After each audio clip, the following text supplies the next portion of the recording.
भाजपा को लोग आजकल 50 खोखा कह रहे हैं। देख रहे हैं जो है फाड़ दिया है, हमने बोई थी, जवाब हम देंगे।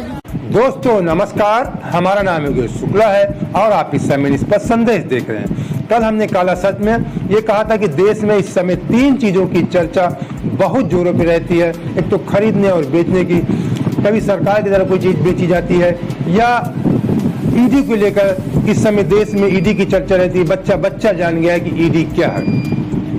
तीसरा, एक दूसरे के धर्म के प्रति बदजुबानी करना। लेकिन उसके साथ चौथा पॉइंट भी है, वो कल हमारे दिमाग में नहीं था, उसको कोई मैटर ऐसा नहीं था, लेकिन आज हम आपको बताएं चौथा पॉइंट है। सरकार, आप लोग सुनते होंगे कि हर महीने किसी राज्य की सरकार गिर रही, कहीं की बन रही, सरकार बनाने और गिराने का भी खेल बहुत देश में इस समय चल रहा है। तो उसी को लेकर काला सच में आज चर्चा करेंगे, लेकिन उसके पहले कुछ महत्वपूर्ण खबरें हैं हम आपको बता दें। आज योगी जी ने नशा को लेकर बहुत ज्यादा कहा कि हम नशा के खिलाफ, हमारे प्रदेश के युवाओं के जो लोग नशा माफिया हैं इनके खिलाफ पुलिस बहुत सख्ती से कार्रवाई करेगी। चाहे जो हो, हमारे देश के युवाओं का भविष्य बर्बाद किया जा रहा है। प्रदेश के युवाओं को, ये देश का कार्य है, पूरे देश राष्ट्रीय स्तर का कार्य है। इसलिए प्रदेश की पुलिस सख्ती से इन नशेबाजों से निपटेगी जो नशे का कारोबार कर रहे हैं। वो किसी भी तरह का नशा हो सकता है, शराब, ड्रग्स इत्यादि कोई भी नशा होगा, उसके खिलाफ सख्ती से अभियान चलाया जाएगा और किसी को हम बर्दाश्त नहीं करेंगे युवाओं का भविष्य खराब करने के लिए। ऐसा सख्ती से योगी जी ने अपना एक वीडियो जारी किया। उसके बाद तेजस्वी यादव का एक मामला, बहुत ब्रेकिंग न्यूज चल रहा था, शायद आप लोगों ने देखा भी हो कि गुरुग्राम में एक माल पे छापेमारी, सीबीआई ने छापेमारी किया, जिसमें ये जानकारी निकल कर आई कि इसी माल में तेजस्वी यादव का भी हिस्सेदारी, उनका पैसा लगा हुआ है। ज़मीन खरीद फरोख्त के मामले में हथियाने कुछ मामला था कि नौकरी के बदले बिहार में ज़मीन सस्ते दाम पे ली गई, इस तरह कोई मामला है। उसमें तेजस्वी यादव ने अपनी सफाई दिया। ये हमें सब पता था पहले से, ये सब षड्यंत्र है। तो आज वो भी कहीं ना कहीं ईडी या सीबीआई के शिकंजे में गिरते हुए दिख रहे हैं। सीबीआई ने आरोप एक गाय है, ये बहुत ज़रूरी, हमारी गाय, हमारे सनातन धर्म में गाय का बहुत बड़ा सम्मान, गाय को माँ समझा जाता है। ये गाय, बताते हैं कि ये गुजरात का मामला है कि गाय आती है एक शिव मंदिर के पास, दूध ऑटोमेटिक देती है। लोग जो वहाँ के पुजारी हैं कटोरा लगाकर अपना दूध से गाय जो देती है लेते हैं और उसका अभिषेक शिव मंदिर में करते हैं। लहसुन किसानों ने, राकेश टिकैत ने एक वीडियो जारी किया, हमने भी उसे देखा, आप भी देख रहे हैं कि किसानों की किस तरीके दुर्दशा है। किसान अपनी फसल को किस तरीके बर्बाद कर रहे हैं, नली नाले में फेंक रहे हैं। कहें लहसुन 1 रुपये किलो बिक रहा है। अक्सर आप लोग देखते हैं महंगाई तो चरम पे है, लेकिन जो किसानों के द्वारा उत्पन्न सामान है उनकी लागत नहीं निकल आती। हम भी कहीं ना कहीं किसानी से जुड़े हुए हैं, धान गेहूँ की लागत नहीं निकलती है, ये सच बात है। ट्रैक्टर की जुताई जो 200 से आज 1000 हो गई, खाद जो थी 5 रुपये बोरी की आज 1412 रुपये बोरी हो गई। इसलिए लागत तो बहुत बढ़ गई, लेकिन किसान की आय नहीं बढ़ी है। त्रिपुरा में जो तमाम वहाँ के किसी ईडी ने या सीबीआई ने छापा नहीं मारा, वहाँ की जनता ने छापा मारा। बताते हैं कि भाजपा के राष्ट्रीय उपाध्यक्ष की गाड़ी में काफ़ी मात्रा में गांजा पकड़ा गया। कि वहाँ की जो लोकल पब्लिक, उन लोगों ने छापेमारी किया, किसी ईडीआई सीबी के द्वारा छापा नहीं मारा गया। वीडियो हमें भी प्राप्त हुआ। गोरखपुर में ये कल की घटना है, पत्रकार लक्ष्मी पांडे के घर में, बताते हैं सरकार समर्थित कुछ गुंडों ने या दबंगों ने उनके घर में चढ़कर उनकी पत्नी से मारपीट किया, पत्नी को घायल कर दिया, और वो जो दिखा रहा लक्ष्मी पांडे पत्रकार, उसको भी इसके साथ छेड़छाड़ किया। और वो दिखा रहा, आपने देखा वीडियो में किस तरीके दिखा रहा कि ये लोग हैं मुझे, और मामला है उसकी ज़मीन हथियाना, उसके घर में कब्जा करना। आज योगी जी ने नशा को लेकर बहुत ज़्यादा कहा कि हम नशा के खिलाफ, हमारे प्रदेश के युवाओं के जो लोग नशा माफिया हैं इनके खिलाफ पुलिस बहुत सख्ती से कार्रवाई करेगी। चाहे जो हो, हमारे देश के युवाओं का भविष्य बर्बाद किया जा रहा है। प्रदेश के युवाओं को, ये देश का कार्य है, पूरे देश राष्ट्रीय स्तर का कार्य है। इसलिए प्रदेश की पुलिस सख्ती से इन नशेबाजों से निपटेगी जो नशे का कारोबार कर रहे हैं। वो किसी भी तरह का नशा हो सकता है, शराब, ड्रग्स इत्यादि कोई भी नशा होगा उसके खिलाफ सख्ती से अभियान चलाया जाएगा और किसी को हम बर्दाश्त नहीं करेंगे युवाओं का भविष्य खराब करने के लिए।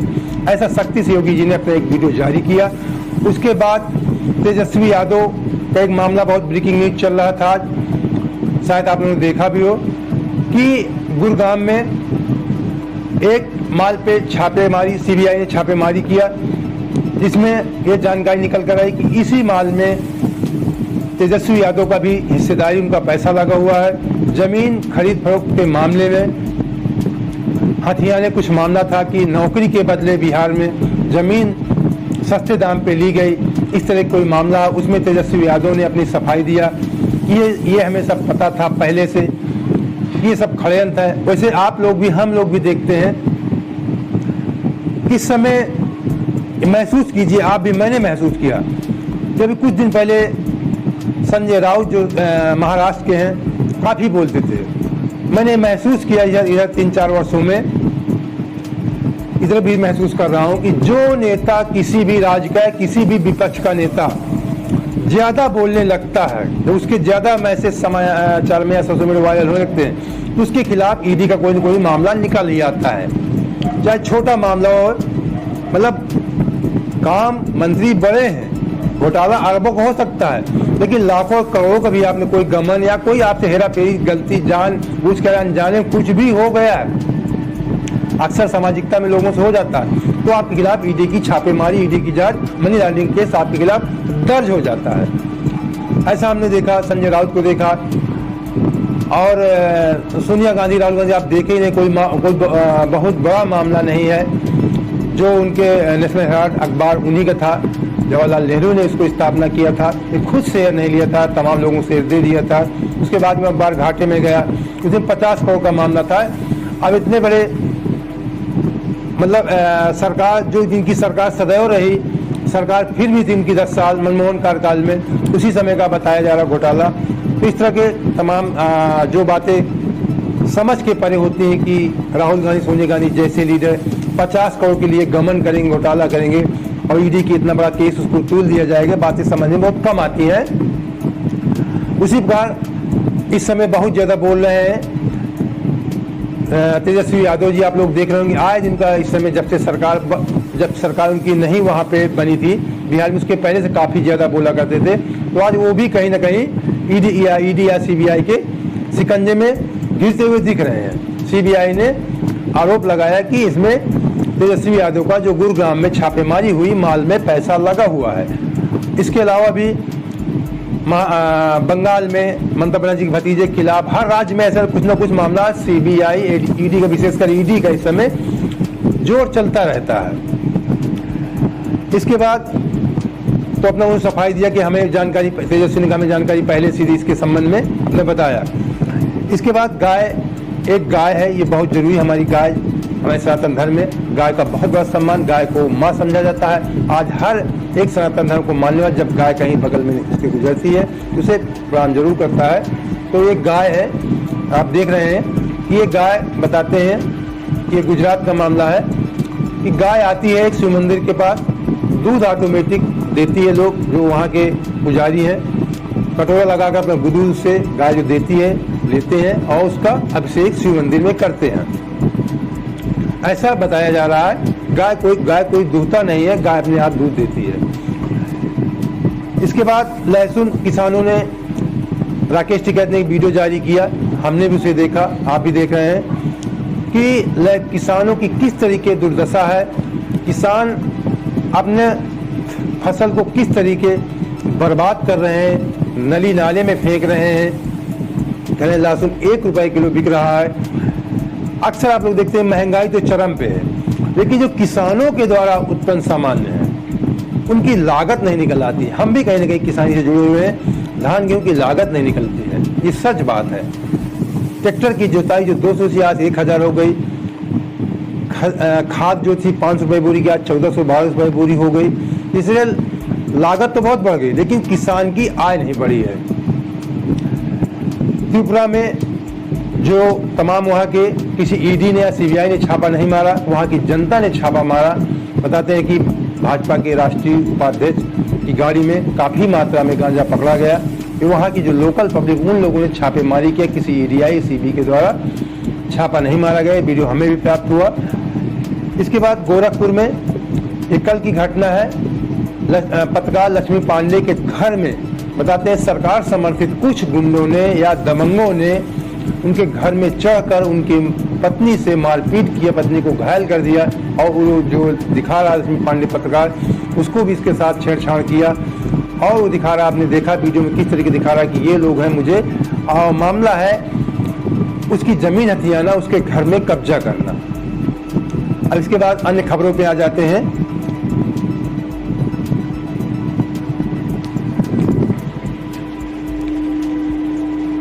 तेजस्वी यादव ने भारतीय जनता पार्टी पे एक बड़ा आरोप लगाया कि जहां इनकी सरकार नहीं होती है उन राज्यों में ये अपने जमाई सीबीआई और ईडी और आईटी यानी इनकम टैक्स को आगे कर देते हैं। जहां ये सरकार नहीं बना पाते तो विपक्षी नेताओं के खिलाफ इन एजेंसियों को आगे करके उन्हें परेशान किया जा रहा है। तेजस्वी यादव ने आरोप लगाया। नीतीश कुमार ने कहा कि अटल आडवाणी और नेताओं से मेरे उनसे अच्छे संबंध थे, वो लोग मुझे सम्मान देते थे। जब मुझे लगा कि भारतीय जनता पार्टी में इन नेताओं का भी सम्मान, इन्हें किनारे किया जा रहा है, उन्होंने कहा कि सन 2013-14 से मैं भी बीजेपी से किनारा कर लिया। जब मुझे लगा कि अटल आडवाणी जैसे नेताओं को बाहर की रास्ता दिखाया जा रहा है तो मैंने भी इनसे दूरी बना लिया। ये नीतीश कुमार जी ने आरोप लगाया भारतीय जनता पार्टी पे। उसीलिए मोदी जी पे हमला बोल रहे थे। साथ ही उन्होंने 2024 का प्लान भी पेश किया। अब अटल और आडवाणी जी की बात हो, गडकरी जी पीछे रहे, ऐसा संभव नहीं है। गडकरी जी अक्सर इस समय आप लोग देखते हैं कि इशारों में बहुत कुछ अपने पार्टी के ही या सत्ता के ही खिलाफ कुछ न कुछ कह जाते हैं। उन्होंने कहा कि सरकार समय से फैसला नहीं करती है, इसलिए काम सही ढंग से नहीं हो पाते। उन्होंने एक वीडियो में कहा, मैं सुन रहा था, उन्होंने कहा कि अटल और आडवाणी जैसे नेताओं ने बीजेपी को इस मुकाम पर पहुंचाया।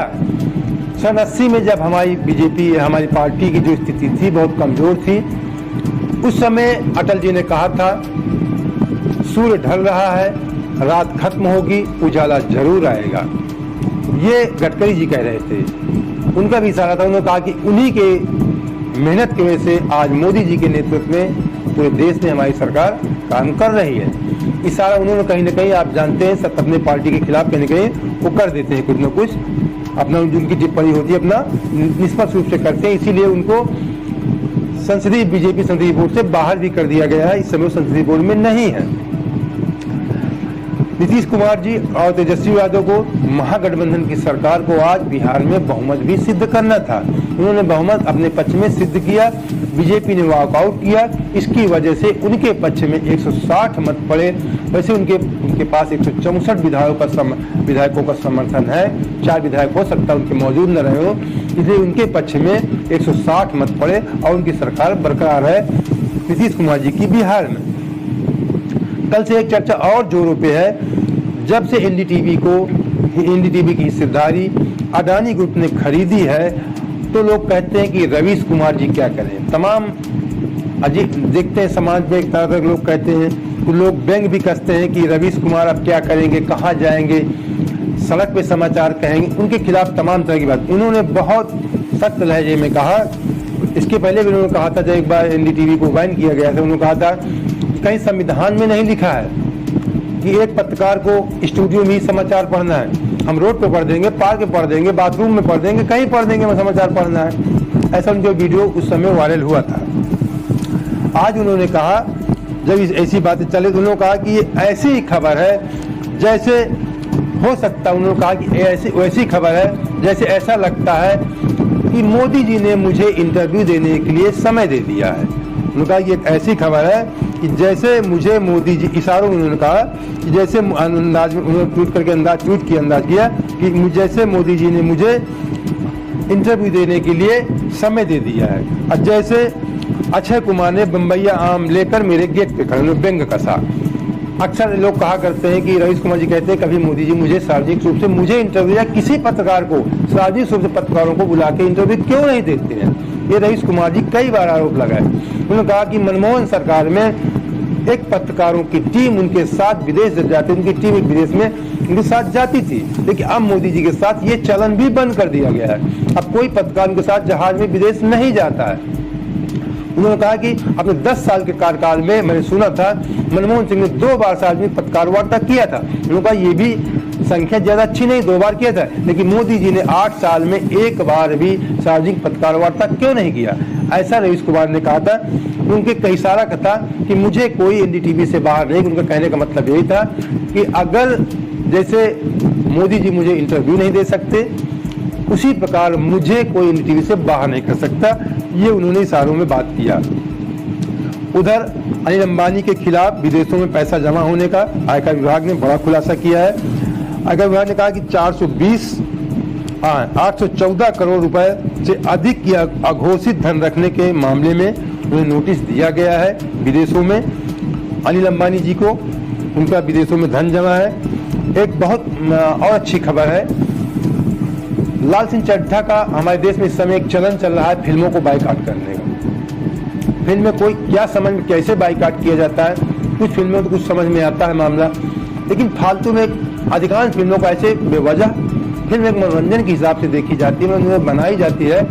मैंने लाल सिंह चड्ढा जिस दिन मैंने देखा कि उस फिल्म में डायरेक्टर ने काफी, आमिर खान ने संभल ऐसा फिल्म देखने में महसूस हो रहा था कि बहुत संभल के काम किया। उनको लगता है कि हमारी फिल्म का बाइकाट हुआ, लेकिन संभलने के बावजूद उनकी फिल्म का फिर भी बाइकाट हुआ और भारत में अच्छे ढंग से उनकी फिल्म नहीं चल पाई। बताते हैं कि इस फिल्म में 250 लोगों ने काम किया था। बहुत लोगों की उम्मीदें छिपी हुई थी, लगभग 180 करोड़ 200 करोड़ रुपए की लागत भी लगी थी, लेकिन फिल्म भारत में पिट गई। लेकिन बताते हैं विदेशों में अच्छा व्यवसाय लाल सिंह चड्ढा ने किया है। लगभग विदेशों में 59 करोड़ रुपए की कमाई इस समय कर चुकी है। गंगूबाई, कश्मीर फाइल्स और बुलबुल 2 को भी पछाड़ दिया है लाल सिंह चड्ढा ने। विदेशों में अच्छी कमाई हुई। उधर एक और बड़ी खबर निकल कर आई है। इस समय आप देखे होंगे कि कांग्रेस पार्टी को स्थायी अध्यक्ष नहीं, इनको एक काम जुड़ा हुआ अध्यक्ष जब से राहुल गांधी ने इस्तीफा दिया था लोकसभा चुनाव के बाद से अस्थायी तौर पे सोनिया गांधी जी को बना दिया गया था। लेकिन अब इस समय फिर अध्यक्ष बनने का जोर पकड़ रहा कांग्रेस पार्टी में। तमाम बड़े नेता राहुल गांधी से मान मनोवल में लगे हुए हैं, लेकिन राहुल गांधी ने इनकार कर दिया है, हम अध्यक्ष नहीं बनेंगे। तो सूत्रों के हवाले से एक जानकारी निकल कर आई है कि 2024 तक सोनिया गांधी पार्टी की अध्यक्ष रहेंगी। इसके बाद पार्टी की कमान, बड़े नेताओं ने कहा कि अगर सोनिया गांधी नहीं रहेंगी, किसी दूसरे को अध्यक्ष बनाया जाता तो पार्टी टूट जाएगी, पार्टी खत्म हो जाएगी। ये सच बात है, हमने इस बात को देखा है। राजीव गांधी के मरने के बाद पार्टी का यही हाल हुआ था। जब तमाम भाई लोगों को अध्यक्ष बनाया गया, पार्टी के तमाम टुकड़े हो गए थे। जिस समय तमाम राज्यों में सरकारें काम कर रही हैं, ये सब कांग्रेस के ही अंग थे अधिकांश। तो 2024 के बाद बताया गया कि प्रियंका गांधी को कमान सौंप दी जाएगी। 24 तक सोनिया गांधी ही पार्टी, कांग्रेस पार्टी की अध्यक्ष रहेंगी। इसके बाद अब सबसे बड़ी बात, एक वीडियो देख लीजिए, उसके बाद बात करते हैं। मुझे आश्चर्य है, जिस पार्टी ने मध्य प्रदेश की सरकार को गिरा दिया, जिस पार्टी ने गोवा में तोड़फोड़ करके सरकार बना दी, जिस पार्टी ने कर्नाटक में मंत्री और करोड़ों रुपए का खोखा चल रहा है वहां महाराष्ट्र में। बताइए, विधायक अंदर जा रहे हैं, वहां खड़े होकर प्रदर्शन हो रहा है, खोखा 50 खोखा। ये हो गई है भाजपा। भाजपा को लोग आजकल 50 खोखा कह रहे हैं। 50 खोखा नाम हो गया भाजपाइयों का। शर्म आनी चाहिए इन लोगों को। लोकतंत्र की हत्या कर रहे हैं, संविधान की मर्यादा को तार-तार कर रहे हैं। पूरा देश और पूरे देश की सरकारें इनके तोड़फोड़, इनके लोकतंत्र की हत्या की कहानी कह रहे हैं। और इसलिए यह सबूत अपने आप में पर्याप्त है कि ये विधायक और मनीष सिसोदिया जी सामने आके बता रहे हैं टूटने से पहले, क्योंकि इनका टूटने और झुकने और रुकने का इरादा नहीं। आजकल एक बहुत ज्यादा चर्चा में एक विषय रहता है 50 खोखा। एक कई बार वीडियो वायरल हुआ, हमने भी देखा, शायद आपने भी देखा हो, कि महाराष्ट्र में जब भी विधायक दूसरी पार्टी के, शिवसेना के या कांग्रेस के या एनसीपी के और बीजेपी और शिंदे गुट के जब आमने सामने होते हैं, तो जो इनके बीजेपी और शिंदे गुट के जो विपक्षी हैं, कांग्रेस शिवसेना आज तमाम जो विधायक हैं, बीजेपी वालों को 50 खोखा कर चिल्लाते हैं। इसके पहले एक वीडियो था, एक वीडियो आज भी हमने देखा वायरल हुआ कि 50 खोखा और आपस में भिड़ जाते हैं। ऐसी घटनाएं उनको नाम पड़ गया 50 खोखा। 50 खोखा का मतलब 50 करोड़, मैंने कहा 50 करोड़ में आप लोग बिके हैं, इसलिए उनको इससे चिढ़ाने का काम होता है। तो जो विधायक शिवसेना आदि के हैं वो लोग उन विधायकों को, सिंधिया और भाजपा के विधायकों को चिल्लाते हैं 50 खोखा 50 खोखा। इसको संबंध लेकर संजय जी अपना बता रहे थे, आपने देखा। लेकिन उसके बाद एक खरीद फरोख्त का मामला और आया था। यही काला सच है इस समय देश में, जो मैंने शुरू में बताया कि देश में बहुत ज्यादा चर्चा इस समय रहती है जोरों पे सरकार बनाने और गिराने का। अक्सर आप लोग देखते हैं कर्नाटक हो, मध्य प्रदेश हो, गोवा हो, अभी वहाँ सरकार बताते हैं कि गिरते गिरते रह गई। बिहार में नीतीश ने आरोप लगाया कि हमारे विधायकों को खरीदने का प्रयास किया जा रहा था केंद्रीय मंत्री के द्वारा, केंद्रीय किसी मंत्री सांसद के द्वारा। अब उसके बाद फिर एक बार राजस्थान में भी ऐसी अफवाह उड़ी कि सरकार गिराने का प्रयास चल रहा है। एक चलन बन गया है राज्यों में सरकार बनाना और गिराना। उसके बाद बिहार में सरकार भले बनी, किसी तेजस्वी यादव के द्वारा बनी, लेकिन वहाँ भी गिराना और बनाना हुआ कार्य। उसी प्रकार संजय सिंह और मनीष सिसोदिया ने आरोप लगा, संजय सिंह ने आरोप लगाया कि हमारे 4 विधायकों को बीजेपी ने ऑफर दिया कि 20-20 करोड़ हम आपको देंगे, आप हमारे साथ आ जाइए। कल मनीष सिसोदिया जी ने आरोप लगाया था कि आपको तोड़ दीजिए, हमारे साथ आ जाइए। सीधे सीधे किसी राज्य का डिप्टी सीएम आरोप लगाता तो कहीं ना कहीं कुछ तो कुछ उसमें सच तो जरूर होगा, निराधार झूठ तो इतना बड़ा आरोप नहीं लगाएगा। उन्होंने कहा कि मुझे मैसेज आया कि आप तोड़ दीजिए और हमारे साथ आए, सारे ईडी सीबीआई जो भी सारे केस हम आपके खत्म कर देंगे। मनीष सिसोदिया ने आरोप लगाया। आज पूरी पार्टी ने आरोप लगाया, संजय सिंह ने आरोप कि हमारे 4 विधायकों को खरीदने की तैयारी चल रही थी। लेकिन उन विधायकों ने केजरीवाल से कहा और केजरीवाल ने कहा कि आज शाम बुधवार को 4 बजे बैठक बुलाई। बैठक उनकी शुरू भी हो गई थी 5 बजे तक, जो हमारे पास खबर थी, रिपोर्ट थी। इसमें कौन कौन लोग थे ये आप देख लीजिए। दिल्ली में शराब नीति को लेकर इस समय सियासी घमासान चल रहा है। जो शराब नीति में जो घोटाले घटने की बात चले, जो मनी लॉन्ड्रिंग और सीबीआई जांच कर रही है मनीष सिसोदिया जी की। बुधवार को आम आदमी पार्टी ने प्रेस कॉन्फ्रेंस करके इस दौरान आप सांसद संजय सिंह ने मोदी सरकार पर जमकर हमला बोला। उन्होंने कहा कि मोदी सरकार के नापाक इरादों की पोल खुल गई है। भाजपा ने आप विधायकों को 20 करोड़ का ऑफर दिया। ये अरविंद केजरीवाल के सैनिक हैं, ये बिकेंगे नहीं, भाजपा के सामने झुकेंगे नहीं। संजय सिंह ने दावा किया कि आपके 4 विधायक संजीव झा, सोमनाथ भारती, अजय दत्त और कुलदीप कुमार को भाजपा ने तोड़ने की कोशिश किया और 20-20 करोड़ का ऑफर दिया। ये प्रेस कॉन्फ्रेंस करके संजय सिंह ने कहा।